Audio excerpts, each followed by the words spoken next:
Tonight, I'm Josh Brighter live in downtown, how the committee hopes to transition the city to 100% renewable energy. This is News 3 This Morning.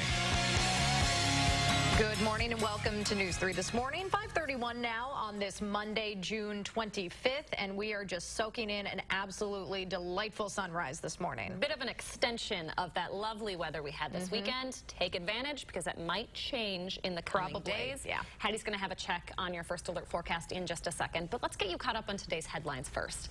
Republicans in Congress are planning a vote on a new immigration bill this week as President Trump makes plans to visit Wisconsin for the Foxconn groundbreaking. This as the president tries to clarify his hard stance on immigration. He tweeted this weekend that those crossing the border are, quote, invading America and that they shouldn't have an automatic right to a hearing in the U.S. Overseas, for the first time in nearly 30 years, women in Saudi Arabia are behind the wheel this morning. The Crown Prince changed that longtime ban, giving the women there the right to drive. He's also made it so girls can play sports in public schools and music can be performed in public. Women do still need the permission of a male relative, though, to get their driver's license. Back stateside, an investigation is underway in Minneapolis this morning in the death of a black man shot this weekend by a police officer. Minneapolis police say a 911 caller reported a man firing a gun into the air. That man, 31-year-old Thurman Blevins, reportedly ran off when police arrived. Both responding officers fired at Blevins. He was pronounced dead at the scene.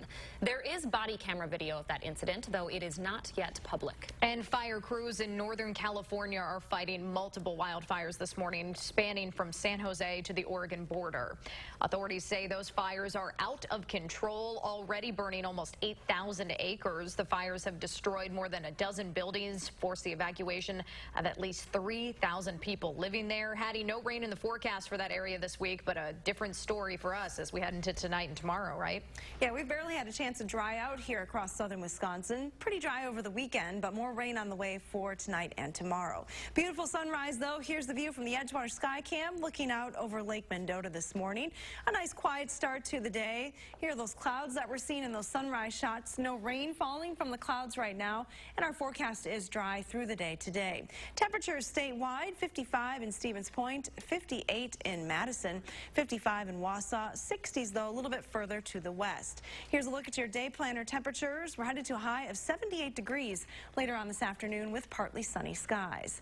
Now let's get a peek at your first alert traffic maps this morning. So far so good, and really that continues. No delays on the Beltline or in the downtown areas just yet. Volume is still low, maybe a little slower than normal heading northbound on Verona Road as you approach the Beltline. And that's your first alert traffic. All right, thanks, Hattie. 5:33 your time now. The Sustainable Madison Committee is meeting tonight, and at the top of its agenda, solar power and how to pay for it. So Madison wants to be the first Wisconsin city and the 25th in the country to completely run on renewable energy. Not an easy feat. Our Josh Brighter joins us live from the City County building in downtown Madison with how city leaders plan to do just that. Good morning, Josh.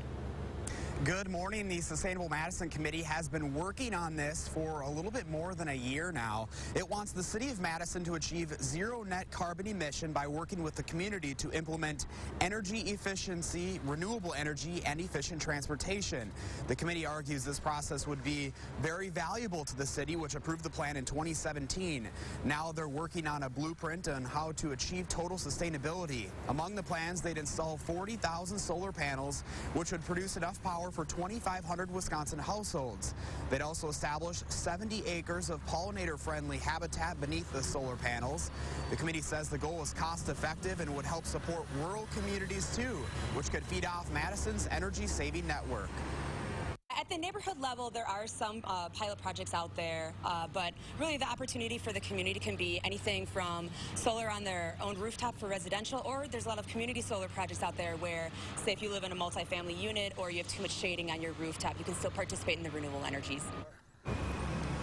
One sticking point here, the price tag. The city would partner with One Energy to go green, which would cost nearly $1.4 million.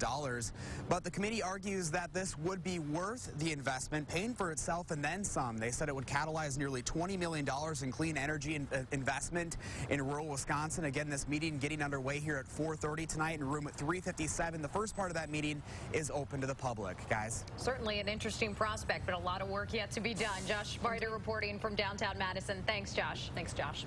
Well, if you're looking for a ride over